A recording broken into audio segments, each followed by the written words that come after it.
El gran apagón. El juego del sistema para dominarnos. Cuando las luces se apagan, el verdadero rostro del sistema se revela. No es casualidad, no es accidente, es estrategia. Hoy no solo hablaremos de un apagón, hablaremos del verdadero apagón, el de nuestras mentes. Capítulo 1. El sistema crea la crisis. El sistema necesita crisis, necesita miedo. Sin caos no pueden justificar su control. Crisis energéticas pasadas.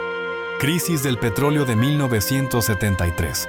El mundo en shock, octubre de 1973. Los países árabes de la OPEP, liderados por Arabia Saudita, decidieron reducir la producción de petróleo y embargar el suministro a naciones que apoyaban a Israel en la guerra de Yom Kippur, con Estados Unidos y países europeos. Esto trajo graves consecuencias.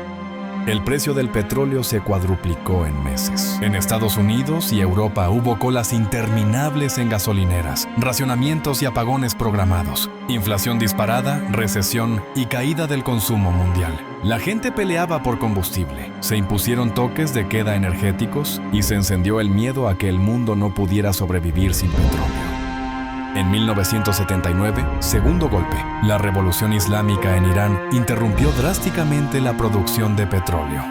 Consecuencias: el precio del crudo se duplicó en pocos meses. Regresaron los racionamientos y las colas de combustible. Se generó un clima global de inestabilidad política y económica, produciendo esto: huelgas masivas, caídas de gobiernos, aumento de conflictos entre naciones por el control energético. La crisis energética de California, la era de los apagones, causando manipulación del mercado eléctrico por parte de empresas como Enron y errores políticos en la liberalización del sistema. Consecuencias: apagones masivos programados en todo el estado. Aumento de precios de la electricidad hasta en un 800%. Miles de empresas afectadas, caos en hospitales, tráfico y seguridad pública. Desconfianza generalizada en el gobierno y las corporaciones. Quedó al descubierto cómo una crisis energética puede ser provocada para obtener beneficios financieros enormes. Crisis del gas natural en Europa. Dependencia letal. Y recientemente, 2021 y 2022. Explotó tras la invasión de Ucrania, febrero de 2022. Causa: la alta dependencia del gas ruso y las sanciones cruzadas entre Europa y Rusia provocaron una tormenta energética. Alemania y otros países europeos sufrieron cortes parciales de gas, disparada de precios y pánico por el invierno. Protestas masivas, fábricas paradas y planes para racionamiento energético. La gente comenzó a acumular leña, calentadores y volver a métodos antiguos para sobrevivir. Las élites hablaban de nueva normalidad energética. Normalidad para ellos, claro, pues como siempre, los precios energéticos y de combustible se dispararon más de un 100%. ¿Qué tienen en común todas estas crisis? Siempre hubo un enemigo señalado, un país, un conflicto, un error. Siempre beneficiaron a unos pocos, bancos, petroleras, gobiernos, y siempre prepararon el camino para más control y menos libertad. Culpas plantadas. Culpar a países extranjeros, hackers, fallos técnicos, beneficios que obtiene el poder tras cada crisis. La escasez no es natural, la crean para hacerte obedecer. Parte 2.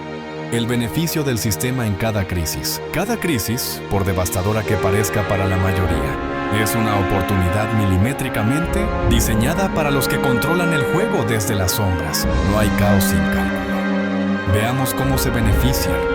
Durante las crisis la gente exige soluciones rápidas. ¿Quién responde? El Estado, los organismos supranacionales, las corporaciones tecnológicas. Resultado: más poder centralizado, menos libertad individual. Ejemplo: luego de un apagón o colapso económico, se imponen leyes de emergencia, restricciones, vigilancia, y nadie las cuestiona, porque hay miedo. Factor muy importante que luego abordaremos. El miedo es el producto final que la élite busca. Las crisis económicas permiten a los grandes jugadores comprar activos a precio de ganga, mientras el ciudadano medio pierde su casa, su trabajo o su ahorro. Los poderosos adquieren todo por migajas. Es el juego de siempre. Ellos ganan cuando tú tienes miedo de perder. El miedo paraliza, pero el capital especulativo se mueve rápido. Las crisis permiten moldear nuevas formas de vivir, pensar y relacionarnos. Ejemplo: Después de un gran apagón o ataque cibernético, se normaliza el uso de tecnologías de vigilancia, criptoseguridad impuesta, identificación digital. En cada crisis, se construye un nuevo enemigo externo.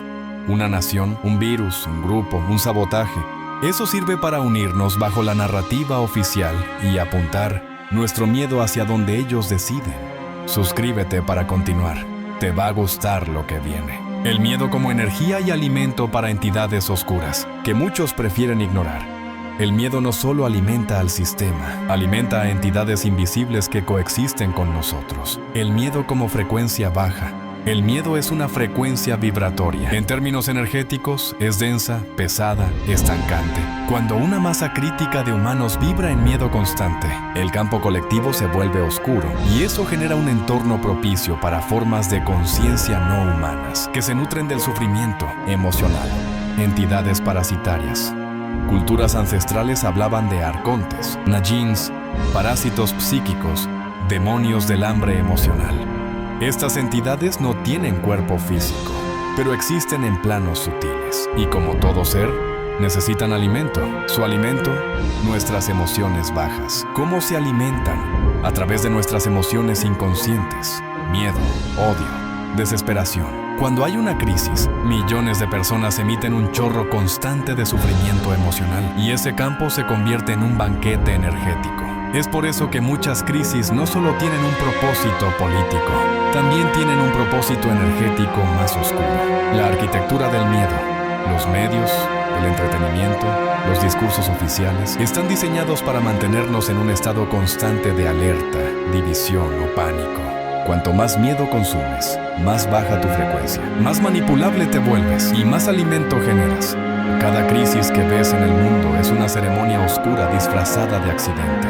Una misa negra en la que se ofrenda tu energía, tu esperanza, tu capacidad de pensar por ti mismo. El antídoto no es solo resistencia externa, es vibrar más alto, pensar más libre, sentir sin ser dominado. El verdadero enemigo no es visible, pero puede sentir tu miedo. Capítulo 2. El precio de nuestra ceguera. Cada vez que elegimos mirar para otro lado, pagamos un precio.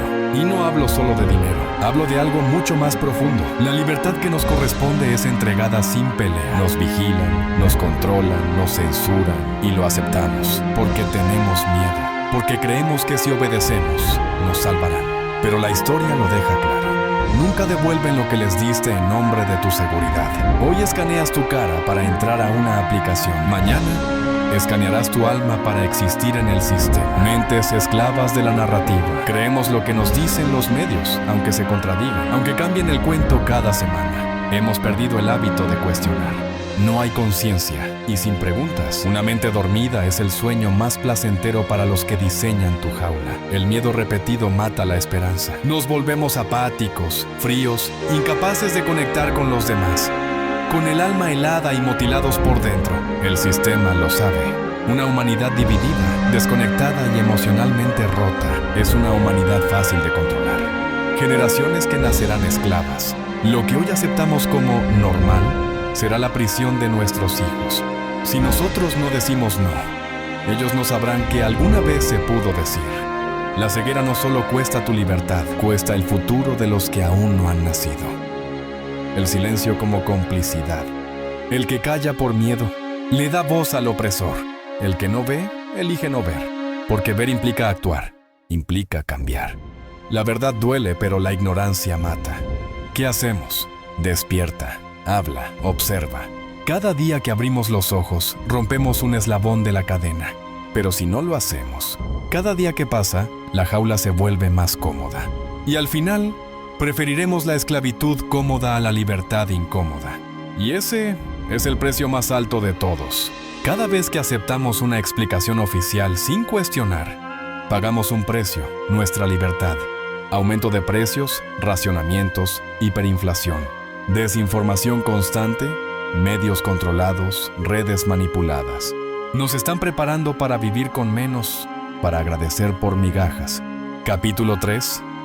¿Quién se beneficia? Mientras tú te preguntas cómo llegar a fin de mes, ellos diseñan el nuevo orden, un mundo donde serás esclavo y pensarás que es libertad. Si explica, transferencia de riqueza, expansión del control digital, monedas digitales, identificación biométrica, normalización del apagón como una nueva normalidad. ¿Hasta cuándo vas a seguir creyendo que todo esto es casualidad? El verdadero despertar. Despertar no es fácil, requiere valor. Requiere decir no cuando todos dicen sí, no confiar ciegamente en medios ni gobiernos. Prepararse, emocional, física y espiritualmente. Conecta contigo, vibra alto para que conecte con gente que está vibrando muy alto también.